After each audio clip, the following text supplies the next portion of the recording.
রাধে রাধে বন্ধুরা, তোমরা কেমন আছো? আশা করি ভালো আছো। তোমাদের সবার সুস্থতা কামনা করে নতুন আরও একটি আমি ছোট্ট মিনি ব্লগ শুরু করছি। এখন বাজে 11টা, সাড়ে 12টা, সাড়ে 12টা বাজে।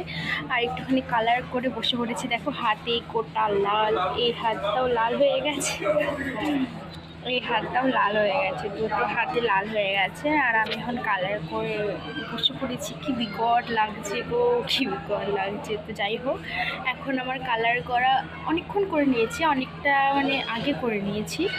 এখন রান্না করব, আজকে করব পুঁই শাক আলু দিয়ে, মানে ঘ্যাট টাইপের করব। আর ভাত জানি না করবো কিনা, এটা একটু কনফিউজ, কারণ আজকে আমাদের নিমন্ত্রণ আছে, মানে একটা দিদি ইনচার্জ দিদির বাড়িতে, তো ওখানেই যাব খেতে।